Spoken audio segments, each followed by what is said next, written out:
Et je sens déjà nos pauvres auditeurs fébriles et apeurés à l'idée d'être sa prochaine victime. Ahmed Agoun ouvre le bal pour cette dernière. Salut Reda. La saison. Salut tout le monde. Ça va? Ça faisait un bail, j'écrivais un livre en ce moment. Oula. Entre un personnage qui s'adapte à toutes les situations, qui s'appelle Hamida le compatible, et un schizophrène qui a du mal à ouvrir son esprit. Toute ressemblance avec un personnage réel est tout à fait vous. Bien évidemment.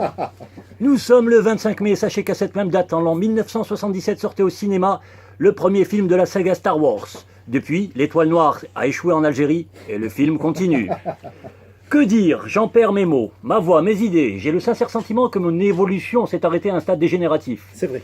Il s'est passé moult événements invraisemblables dans mon pays et je vous jure qu'en rédigeant mon texte, même le stylo ne voulait plus écrire.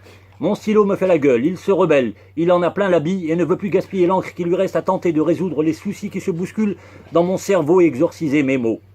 C'est beau. Je crois d'ailleurs qu'en Algérie, le mot problème n'a plus de sens, car ce mot va de pair avec un autre mot. Normal.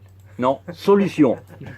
Aujourd'hui, ce que mes yeux voient, ce que mes oreilles entendent, ne sont que des énigmes. Tous mes repères sont brouillés, je ne ressens plus rien, je ne comprends plus. Pourtant, il me reste l'usage de la parole, de mes membres, mais mon cerveau s'atrophie. Le respect n'est plus que souvenir ou encore une chanson d'Aretha Franklin ou Alliance ethnique.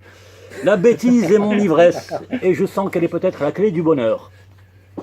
Je vois des hommes pas beaux, souvent en costume et à moustache, mais de leur bouche sort le discours d'un enfant de 5 ans. Malheureusement, aujourd'hui, même les enfants de 5 ans sont moches, bruyants à outrance et violents. Oui, je sais, mes paroles sont dégueulasses, un peu à l'image de notre panorama. N'ayons pas peur de le dire, mais aujourd'hui, l'Algérie, c'est beau. Mais seulement sur Instagram. Dans le passé, nous vivions dans un asile organisé où chaque pathologie avait son espace de folie. Aujourd'hui, les murs des services sont tombés et les fous se mélangent. De quoi nourrir le fantasme du docteur Moreau.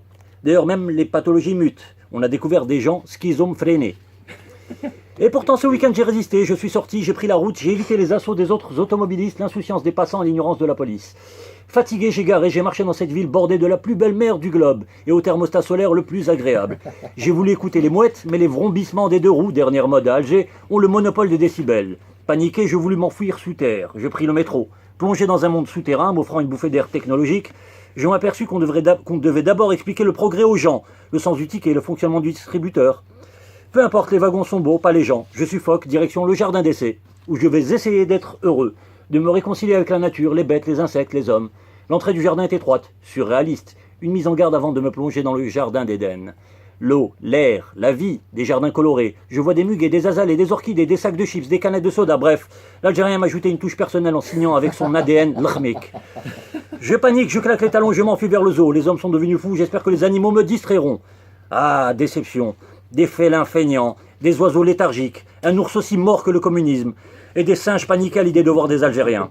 Il y a le singe Mago qui se lève et qui crie, et les visiteurs lui répondent par des gestes, ou en frappant sur les barreaux de sa cage. Et c'est à ce moment que je me sens étranger à ce monde, camouflé dans un corps d'Algérien. En m'interrogeant devant cette vision absurde, cette question me taraude, qui se trouve derrière les barreaux? Bref, pendant ce temps-là, un petit singe s'est échappé de la cage et s'est perdu dans la foule. Et là, je me suis demandé, qui est qui? Moi, je sais. Et puis je me suis dit, après tout, c'est pas grave. Car il arrive à nos portes au croissant de lune pour nous priver des croissants du petit déjeuner. Je veux bien sûr parler du mois sacré qui va accentuer le trou de la couche d'ozone par le parfum acide de nos haleines fétides. Ahmed Agoum, auriez-vous recyclé ce début de chronique? Dites-moi. Vu qu'en Algérie on fait du neuf avec du vieux, je me suis dit, pourquoi pas? Il arrive. Il arrive. Préparez vos épées, vos nunchakus et votre portefeuille, c'est la nouvelle saison de l'émission Le Diable s'habille en camis. N'oubliez pas de prêter votre serment d'hypocrite et à enfreindre toute la déontologie de la gloutonnerie. Et oui, le mois de jeûne au pays des jeunes, c'est une journée d'Halloween qui dure 1 mois. C'est vrai. Alors petit rappel, qu'est-ce que le jeûne? Un glandeur qui a détourné l'argent d'Ansèche pour s'acheter une citerne de gel et une Seat Ibiza pour aller en pèlerinage à Sidi Yahya, faire le tour de ce boulevard grotesque en jetant des pierres sur les filles qu'il n'arrive pas à racoler. Plus sérieusement... Vous y habitez en plus, Ahmed Mbillard. C'est faux, c'est faux. Plus sérieusement, le jeûne est l'une des plus anciennes approches d'auto-guérison. Il a pour but de détoxiquer et régénérer l'organisme. En somme, nous qui le pratiquons de façon spirituelle et religieuse, il procurerait une clarté de l'esprit et un désencombrement mental, afin de nous mener vers un chemin vertueux. Ah ouais, avec ce que je lis dans les journaux, je veux pas de clarté mentale, moi. Mais comme nous aimons les excès de vitesse, nous sortons facilement de ce chemin et sommes devenus spécialistes du hors-piste.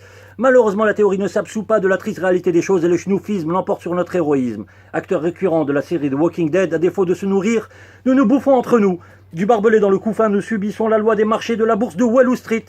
Les prix battent leur plein régime, le CAC 40 s'enflamme et en ce mois de carême, nous sentons la hausse du barème. Peu importe, demain c'est Laylet Chèque et on attend l'autorisation du chèque pour s'habiller chic, déguster nos chorbes afriques et parader dans les Chimetz Week au dernier rayon de soleil. Nous ferons tous pareil, dès l'appel du muezzin, la ville s'éteint. On prie patiemment, où certains fument à découvert pendant que d'autres posent le couvert, certains attaquent le dessert.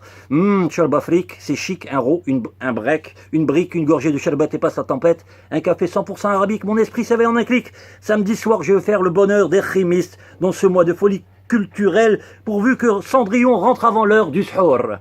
Bravo. Yes.